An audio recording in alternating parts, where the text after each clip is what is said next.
Los 11 pasos de la magia ingresaron como respuesta a una pregunta. La pregunta acerca de qué es lo que hizo que los grandes de la humanidad sean grandes.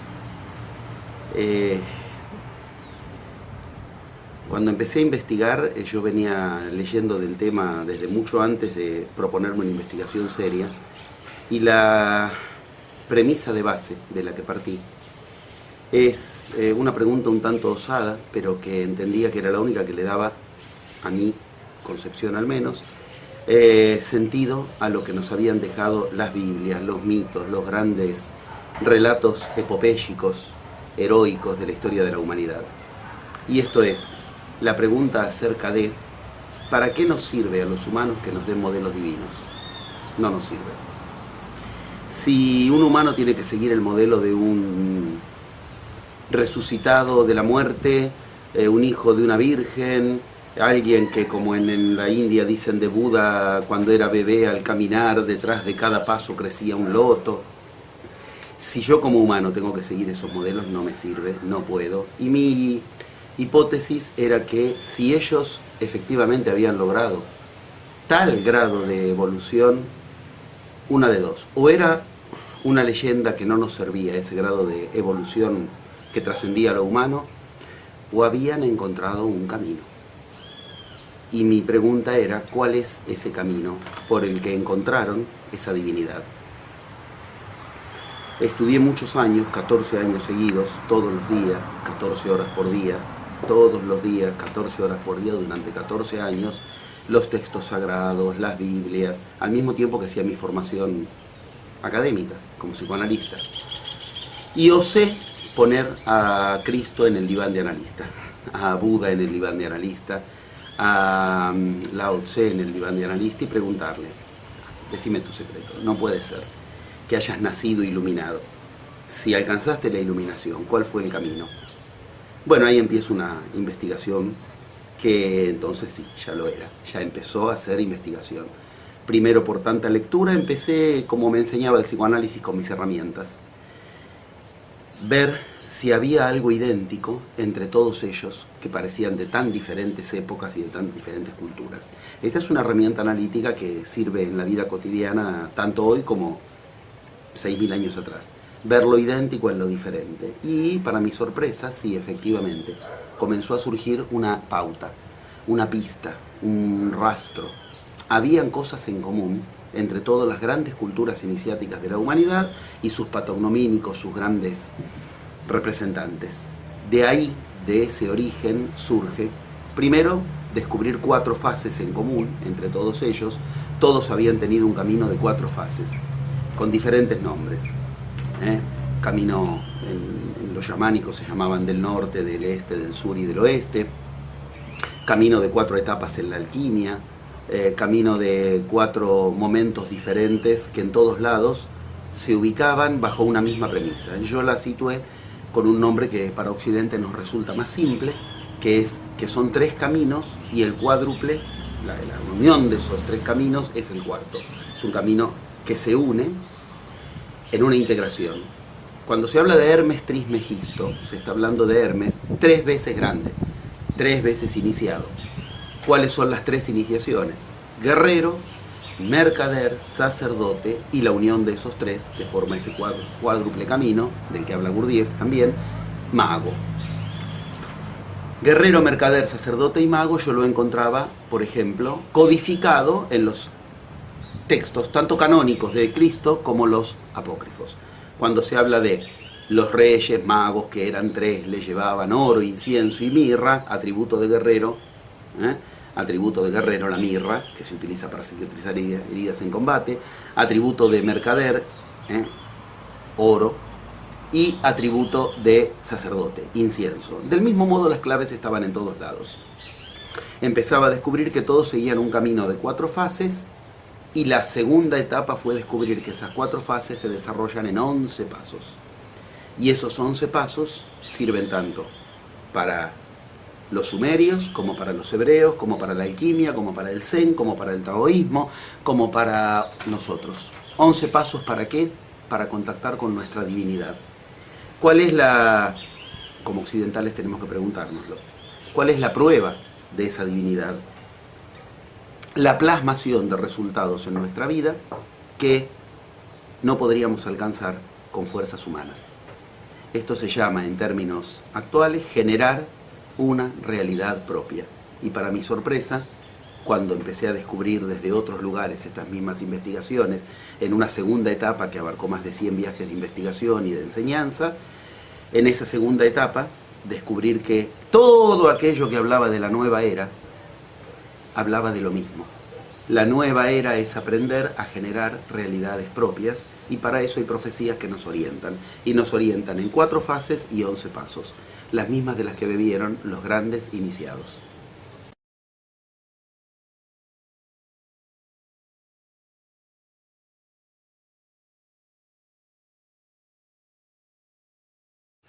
Los 11 pasos de la magia son 11 pasos codificados de diferentes maneras en todas las culturas que se dedicaron a lo que hoy llamamos iniciación. Tal vez el modo más conocido en Occidente es el que se llama los 11 sefirot del árbol de la Cábala, del árbol de la vida, las 11 séfiras, las 11 códigos, las 11 cifras.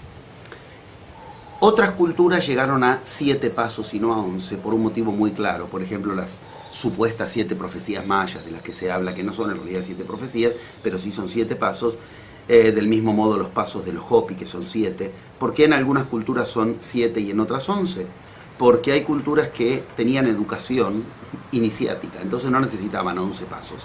Nosotros no tenemos educación iniciática, nos educan universitariamente, entonces necesitamos algunos pasitos extras. Por eso es que yo preferí ubicar el mapa en 11 pasos, que es como podemos garantizarnos que funcione, y no dependiendo de potenciales previos o cuestiones así como funcionaría con 7 pasos. Todo empieza en una cuestión que es nuestro máximo íntimo enemigo. Nuestro íntimo enemigo es nuestra mente, y ahí empieza el paso 1. El paso 1 es descubrir algo de lo que todas las iniciaciones nos advierten. Dentro de nuestra mente, lo que hay no somos nosotros. Y eso que hay dentro de nuestra mente, que no somos nosotros, es algo de lo cual tenemos que aprender a vaciarnos para que se rompa la frontera entre nosotros y lo que no es nuestro. Es el concepto más complicado de todos. Descubrir que dentro nuestro lo que hay no es nuestro es el problema, y después va a ser la solución, cuando queramos un estado de unificación, donde entonces ya no hay sentido de diferencia entre lo nuestro y lo no nuestro. Para decirlo en términos bien simples en Occidente, esto se llama, dentro de nuestra mente hay un caos. ¿Qué significa caos? Algo que no está ordenado. ¿Que no está ordenado por quién? Por nosotros. Descubrir que en nuestra mente hay un caos es la primera experiencia de todo viaje yamánico, de todo viaje iniciático, de todo viaje de magia.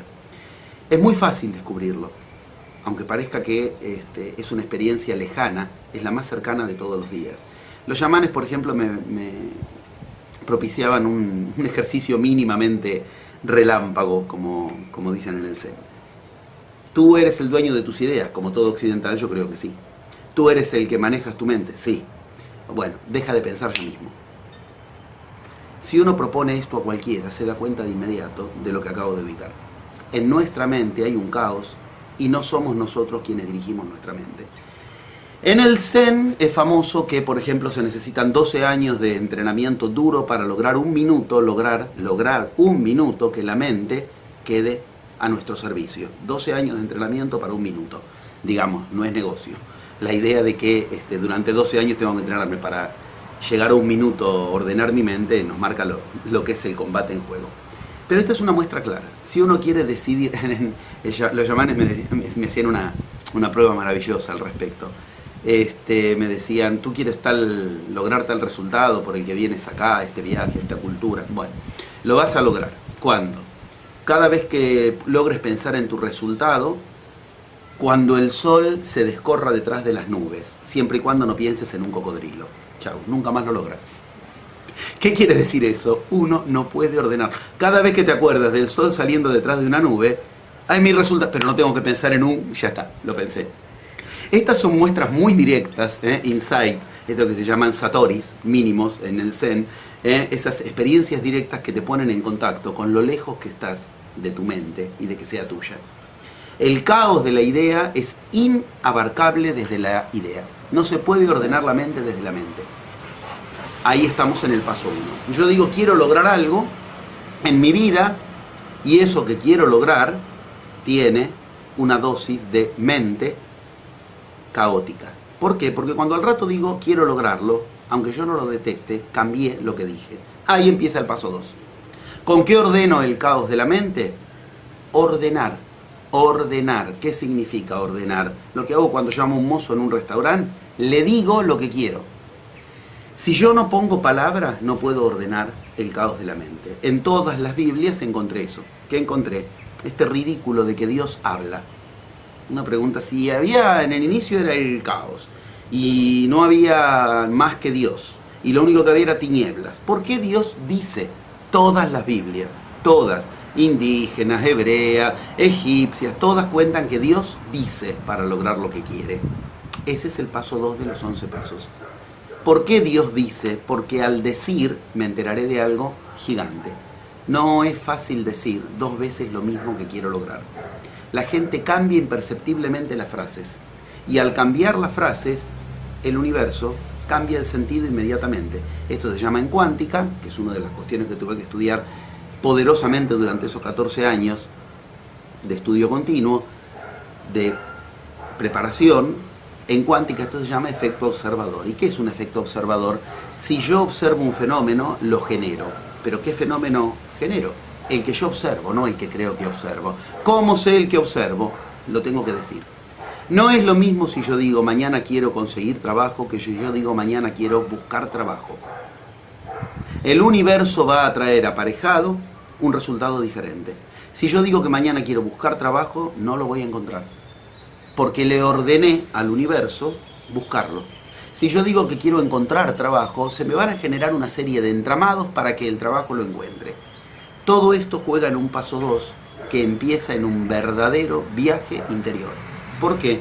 Porque más tarde o más temprano uno se lo pregunta. Más tarde o más temprano uno se hace la pregunta que es la primera pregunta que Buda le hacía a sus discípulos. ¿Quién mueve tu lengua cuando tú hablas? Paso 2. Lograr decir lo que quiero me va a llevar a un viaje interior donde voy a descubrir ese caos de las ideas cada vez que quiero anclar en una frase. Y me voy a preguntar, ¿y por qué? ¿De dónde me viene esto de que yo quiera encontrar trabajo, de que yo quiera buscar trabajo y de que para mí sean cosas que no detecto como caóticas? Cuando logro decir el paso que quiero, empiezo. Cuando logro decir el resultado que quiero alcanzar en ese paso 2, empiezo el paso 3. ¿Qué es el paso 3? No puede ser que porque yo diga bien lo que quiero lograr, lo voy a lograr. ¿Qué significa esto? División de fuerzas entre lo que digo y lo que siento.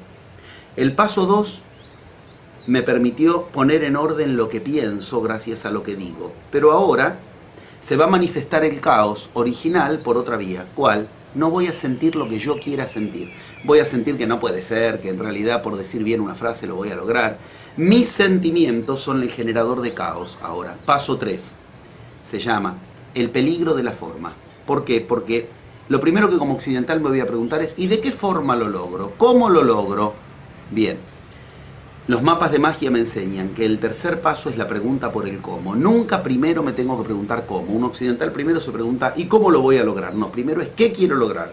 Y el cómo se lo dejo al universo. ¿Dónde entra el paso del cómo, de la forma?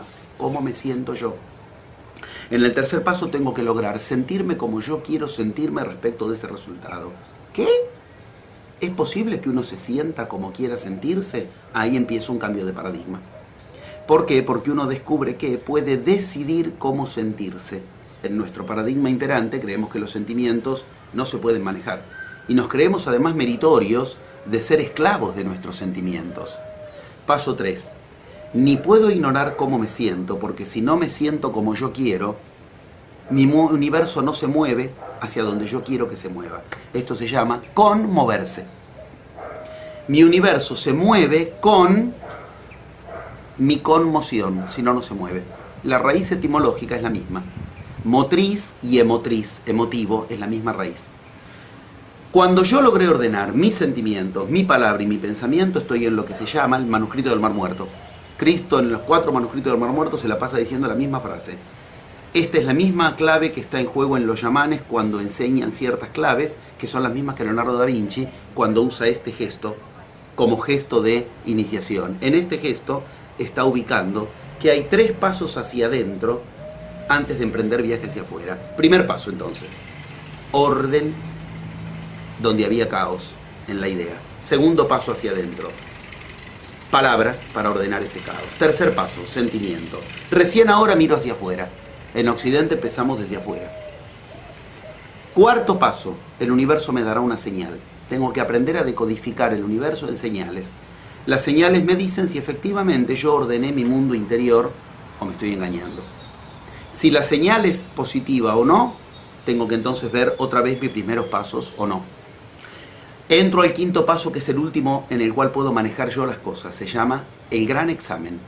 Es un gran momento de peligro porque si me engañé y en mi interior no ordené mi universo, afuera ya no lo voy a poder frenar. Porque el paso 6 es los secretos que nos enseñaron los chamanes en las montañas de Cusco, que es manejo de energía. Ya no puedo frenar lo que ocurre. La energía empezará a amplificar lo que yo haya metido con mi palabra, con mi idea y con mi sentimiento. Empiezo a aprender a manejar la energía. En Occidente ni sabemos que la energía hay que manejarla. Si yo le pregunto a un occidental, ¿qué estás haciendo para lograr lo que querés? Ni se le ocurre plantear que lo que estoy haciendo es, una de las cosas que tengo que hacer es energetizar lo que quiero. Ni entra ese verbo en nuestros paradigmas. Cuando le di energía a lo que quiero, entro en el paso 7. ¿Qué ocurre? La magia. Se empiezan a generar fenómenos que me parecen de magia pura. Esos fenómenos son, primero y principal, por vía de entramados que presentan lo que yo quiero. Se llama casualidades. Se generan casualidades causadas por mí. Y uno dice, si las causé yo, no son casualidades, son causalidades. Error. Yo causé que se genere la casualidad para lo que yo quiero. Lo que nunca puedo es yo causar cómo va a generarse esa casualidad. Esto es muy importante. Yo genero que se genere la casualidad, pero no puedo generar cómo se va a presentar. ¿Esto qué hace? Burbuja pura. Esto me hace un estado burbujeante en la vida. Nunca sé a la vuelta de qué esquina va a estar la casualidad con el resultado que yo quiero. En el paso 7 además aprendo a entrar en mis sueños, porque aprendo a manejar con mi energía mi vida sin divisiones. De día y de noche dirigirme a lo mismo que quiero. Pasado el paso 7 bajo a la tierra otra vez. Ahora voy a tener que defender en la vida cotidiana lo que logré con mi energía, con mis sueños, con mis casualidades. Esto se llama negociación. Y se aprende por vías de lo que las escuelas antiguas hacían por vía de guerrero. Se aprende a pasarlo a un terreno de vida cotidiana de mercader. Es lo que hicieron los ronin y los samuráis cuando perdieron el sentido de su arte guerrero. Entonces se transformaron de ejecutantes a ejecutivos. Y se aprenden estrategias y tácticas de negociación basadas en escuelas iniciáticas marciales. Entonces viene la gran prueba, el paso 9. El examen de fin de año. El paso 10 es la concreción del resultado. Muy bien. El paso 9 es el examen final. Todo lo que tuve que aprender a ordenar de mis palabras, de mis sentimientos, de mi caos, lo que me salió al cruce se me va a presentar todo junto. Esto es grandioso, porque quiere decir que cuando uno efectivamente tiene un mapa de 11 pasos, sabe algo muy claro. Ahora tienen que presentarse obstáculos. Entonces cuando se presenta el obstáculo, en lugar de que uno se desanima, sabe que está en el lugar correcto.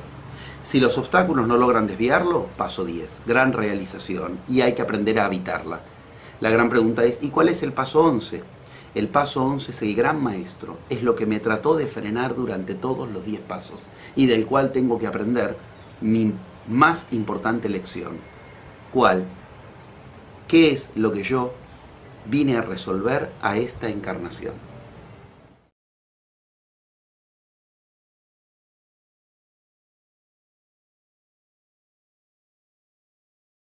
El 21 de diciembre de 2012 es un cierre y una apertura.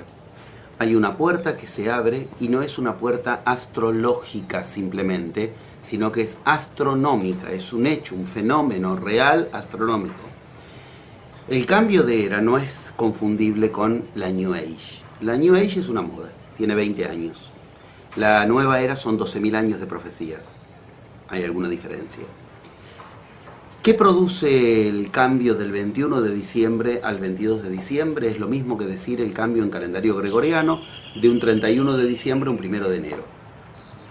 Termina una era de 25.920 años, y en esos 25.920 años, ¿qué sucede?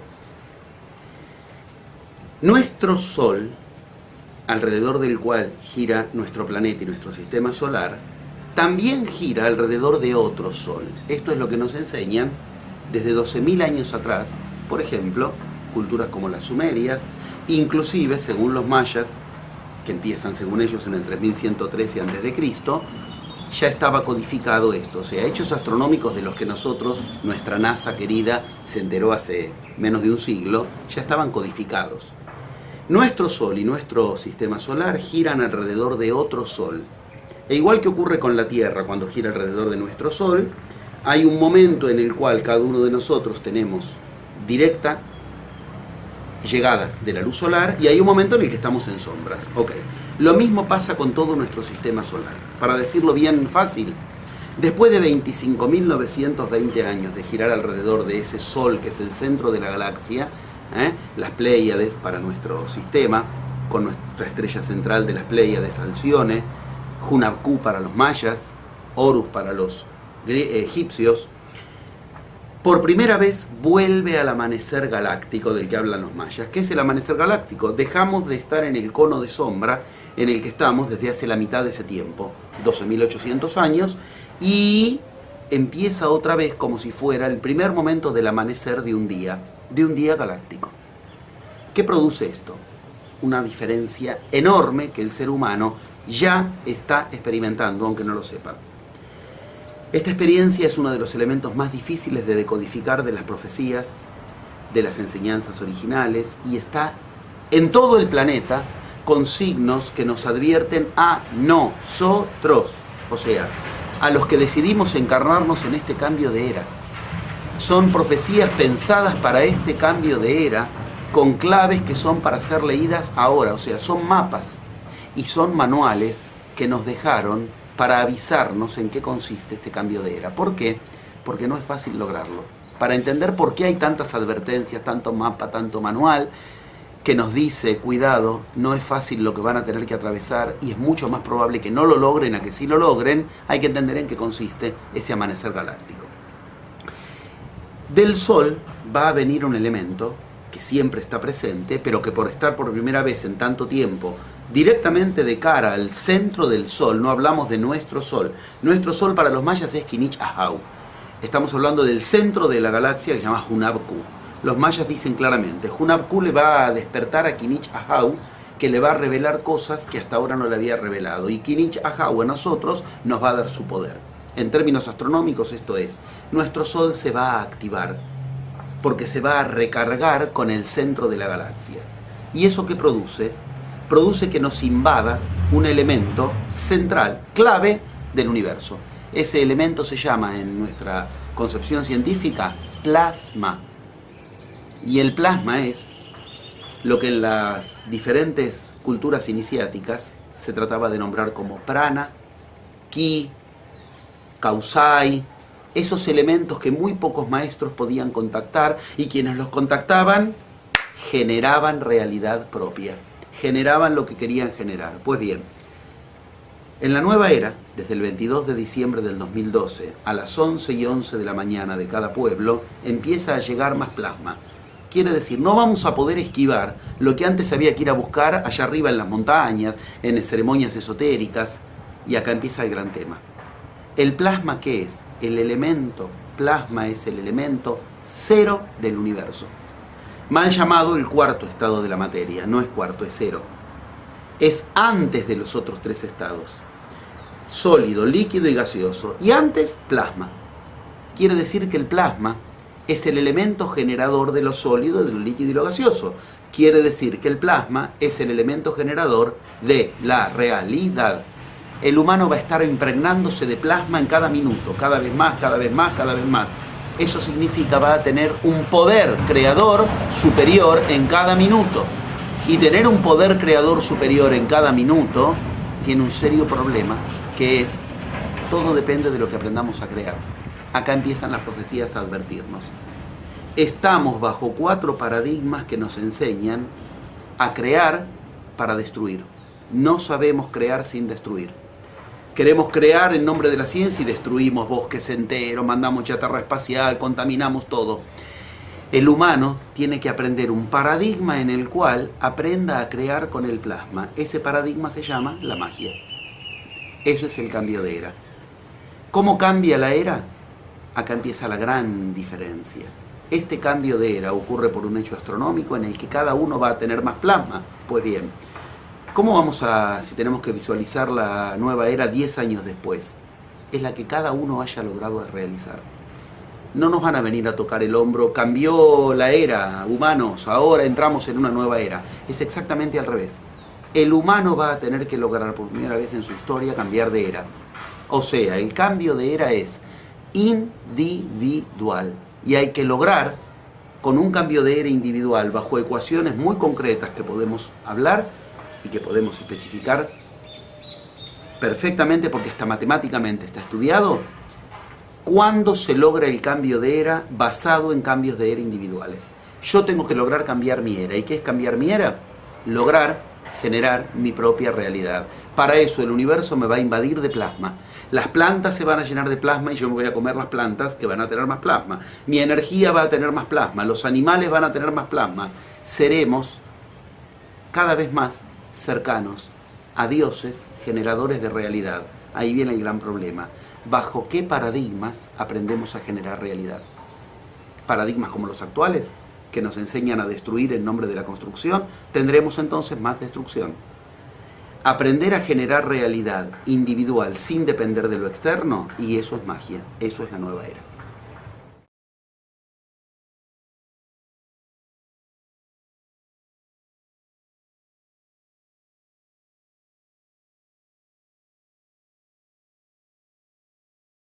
Cuando alguien que no conoce sobre la nueva era se entera de la nueva era, lo primero que entiendo que hay que informarle es que la nueva era no va a suceder a nivel cultural, sino que va a suceder a nivel individual. Y que la manera más simple de comprender la nueva era es, se incrementará el agente creativo de cada ser humano. ¿Qué significa esto? Bien concretamente, tendremos más poder para crear. Como personas, de uno en uno. ¿Esto qué significa? Crearás lo que aprendas a crear. La gran pregunta es entonces, ¿con qué aprendo a crear? Ahí es donde se necesitan esos 11 pasos que hemos descubierto, como lo codificado entre las diferentes culturas. Los mayas nos enseñan un largo proceso que empieza en lo que ellos llaman Bactunes, periodos de 144.000 días, que después pasan a Catunes, 7.200 días, después pasan a Tunes, 360 días, después pasan a Huinales, 20 días, y concluyen en Kin, que es un día. ¿Cuál es el sentido de eso? Alguien que no conoce del tema puede entender fácilmente lo que los mayas nos quieren decir, si entiende que los mayas nos están diciendo codificadamente que un día nuestro, al final de esta era, que está terminando, corresponde a 144.000 días del inicio de la era. Es algo, ¿no? Si nos vamos a la India dicen lo mismo. Esto se llama un día de Brahma y es un proceso idéntico. Ciclos planetarios, ciclos mayores, ciclos menores, subciclos, razas madres concluyen lo mismo. Lo que nosotros pasamos, lo que logramos en un día, se necesitaban 144.000 días para lograrlo en el inicio de nuestra era. Esto marca nuestro poder creativo. Nuestro poder creativo se incrementa de manera tal que, entonces, si un día de ahora equivale a 144.000 días del inicio de la vieja era, ¿esto qué quiere decir? Cuidado con perder una hora. Cuidado con perder una hora sin haber creado la realidad que queremos, porque lo que hemos perdido, un minuto equivale a una hora de antes. Una hora equivale a 10 horas equivalen a un día equivale a una semana a un mes y un mes a un año. Si yo durante un mes, una semana, es un año lo que necesito después para rearmar la realidad que, mientras yo no la generé, la siguió generando el caos en mí. ¿Por qué? Porque el plasma que va a venir en la nueva era desde el Sol a invadir, a impregnar nuestra vida, si no lo uso yo, lo utiliza el caos en mí. ¿Qué caos en mí? El caos en mí, que es el que genera cosas que no son las que yo quiero. Si yo tengo un cálculo en la vesícula, ok, ahora empieza a entrar plasma, ese cálculo se transforma en un meteorito, por decirlo de una manera grotesca. Se transforma en algo gigante. Si yo tengo un mínimo problema de falta de dinero y entra plasma, al mínimo problema, si no lo resuelvo, se transforma en una bancarrota. El 3 de noviembre pasado, el 3 de noviembre del 2011, hubo una tormenta galáctica en el Sol, una tormenta magnética, que fue una pequeña muestra de lo que va a suceder con el cambio de era. A quien no entiende del cambio de era se le puede decir, miren lo que pasó después del 3 de noviembre. Todo lo que venía, que no se definía, que no ocurría en el planeta, ocurrió todo en una semana. Cayó Berlusconi. En Egipto, Mubarak. Cambiar el gobierno en España. Todo en esa semana se definió lo que no se definió, lo del Fondo Monetario y Merkel. Estoy recordando un montón de efectos que en una semana, una mínima invasión de plasma, que es lo que va a suceder después del 22 de diciembre, de una manera no mínima, definió todo. ¿Qué es el cambio de era para quien no conoce de qué se trata las profecías de la nueva era? La certeza de que el humano empezará a recordar aquello que todas las Biblias nos dicen que es para lo que nacimos, para recordar que somos dioses y lo hemos olvidado. ¿Qué es un dios? El que genera realidad. Aprender a generar realidad sabiendo que un minuto equivale a una hora y que un día equivale a 144.000 días de antes, eso es la nueva era.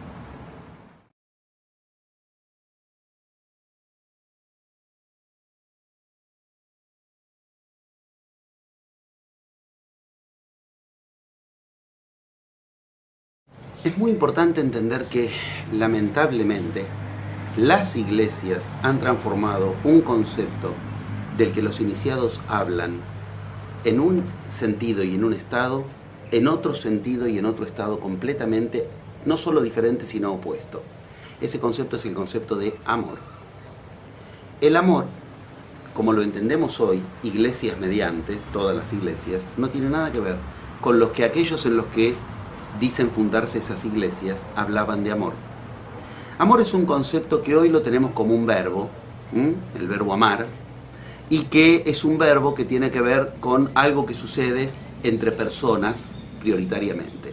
Tal ama a tal o tal ama en todo caso a tal cuestión.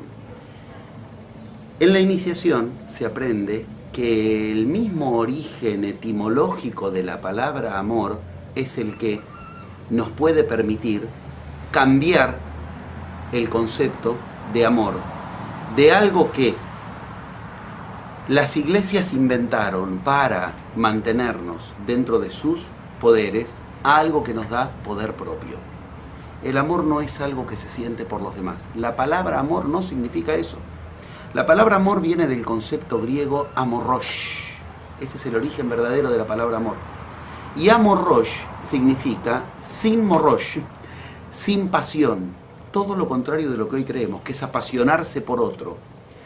Ese morrosh es la misma etimología que después pasa a ser morbidez, enfermedad, muerte. Amor significa sin muerte, sin morbidez, sin apasionarse, todo lo contrario de lo que hoy creemos. ¿Por qué? Porque para los griegos las pasiones eran tres: odio, ignorancia y dependencia. Amorrosh, amor significa no dar lugar a la dependencia, no dar lugar a la ignorancia y no dar lugar al odio. No dar lugar a esas tres cuestiones para entonces, efectivamente, generarnos el amorrosh, el no ser esclavos de pasiones. Se necesita, y esto se aprende en el paso 3 de los 11 pasos de la magia.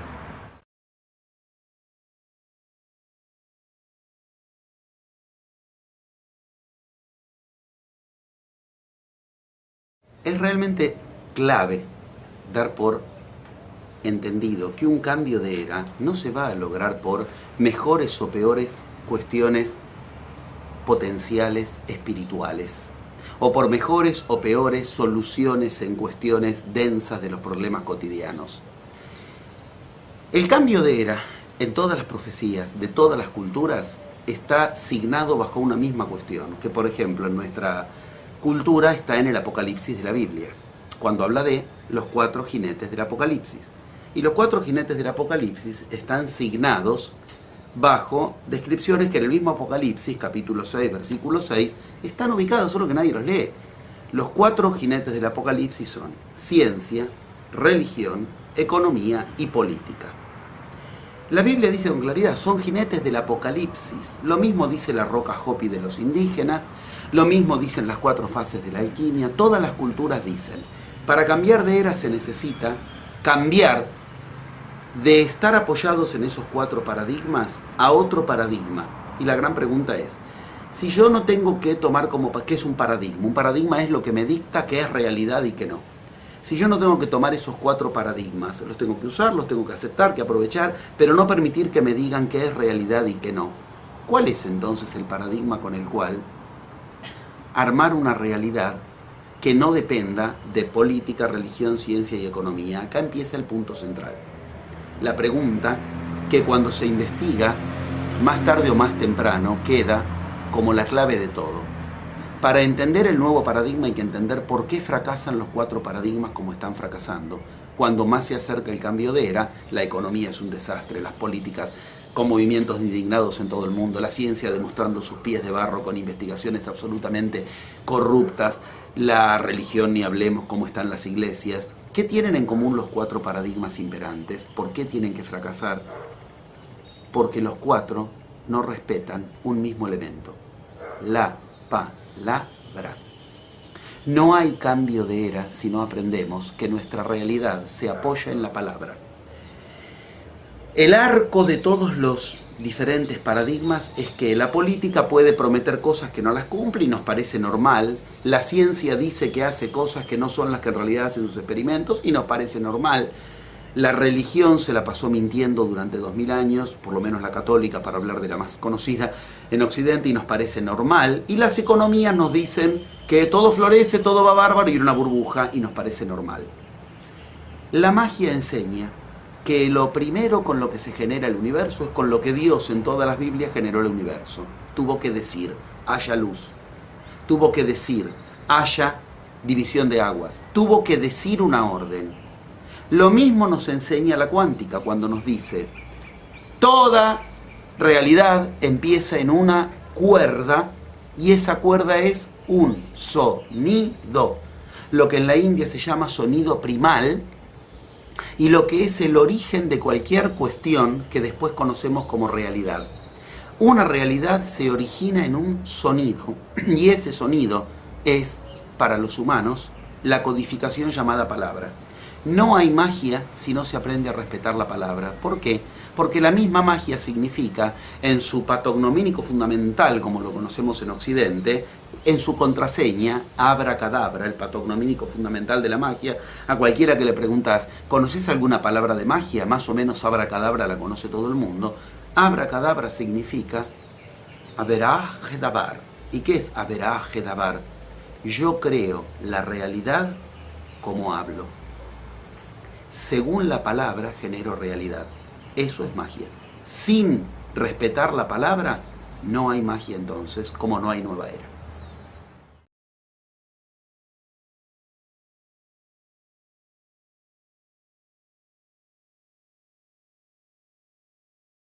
Una de las cuestiones que a mí más me revolucionó mi investigación cuando empecé en la etapa de viajes, ir a las culturas originarias, a buscar a los maestros de la sabiduría, a veces yo ni sabía si existían, hasta que desemboqué en los últimos sacerdotes puros de la raza inca, que estuvieron 500 años sin que el hombre blanco los pueda encontrar, conquistar, nada. Durante 500 años ellos dijeron, no nos van a encontrar, y no los encontraron, hasta que sus profecías les dijeron, es momento de darse a conocer. Estoy hablando de los queros, gente que de todo el mundo quería ir a encontrarlos y era imposible, y ellos vinieron a nuestro encuentro. Ellos vinieron a nuestro encuentro en la Plaza de Armas de Cusco. Una de las cosas centrales que aprendí con ellos, como exponente más elevado, es que no importa cuánto alguien sabe de magia, de espiritualismo, importa una cosa sola: mírales la realidad. Me decían, saber sabe todo el mundo, saber es fácil, lo difícil es generar realidad propia. Yo debo decirlo de manera completamente abierta porque es una de las cuestiones en las que para mí más se basa la confiabilidad en una enseñanza. Yo muestro todo lo que en mi vida hago en todos los órdenes. A mis hijos los educo de acuerdo al paradigma de la iniciación y obtienen lo que ningún otro obtiene. Nuestra salud, nuestra economía, nuestra enseñanza. ¿Y qué pasa cuando queremos llevar a cabo eso? Que es la magia en nuestra vida cotidiana. Exactamente lo que la magia promete. Que no ingresa lo que no es compatible con cada uno. ¿Qué no es compatible con cada uno? Por ejemplo, un virus que genera una enfermedad no es compatible. Quien está en magia no se enferma. No se enferma, y la muestra es, voy por el mundo enseñando y me encuentro gente que de la escuela, de la enseñanza, están en Europa, después voy a México a enseñar, me los encuentro en México, gente de distintas edades, de distintas clases sociales. ¿Qué significa esto? Generan realidad propia, no se enferman, en un momento de crisis mundial como el que estamos viviendo, cuentan con tiempo y con dinero para andar por el mundo. ¿Cómo se forma la realidad cotidiana desde la magia? Precisamente impidiendo que ingrese lo incompatible, porque te diriges con 11 pasos a lo compatible, sin, y acá está la clave, sin dividir la realidad por áreas. No te puede ir bien en un área y mal en otra área, porque los mismos 11 pasos, las mismas 11 leyes generan toda la realidad. A nosotros nos han enseñado como occidentales que, bueno, me va bien en el juego, mal en el amor, bien en el dinero, mal en los afectos. Eso es un autoengaño en el que en una área me está yendo bien, en otra me está yendo mal. Eso hace que explote y después me vaya mal en la otra área. ¿Por qué? Porque las mismas cuestiones con las que se genera un área se generan las demás. A nosotros nos enseñan a dividir el universo por materias: biología, geografía, historia y matemática, y no tiene nada que ver una con otra, como si el universo estuviera dividido por cátedras. Las mismas 11 leyes generan toda realidad. Cuando uno sigue esos 11 pasos, la salud es la que uno quiere, la economía es la que uno quiere, la evolución espiritual, la pareja, esa generación de realidad es la mejor muestra de que ahí hay magia, de que ahí hay iniciación, de que ahí hay nueva era.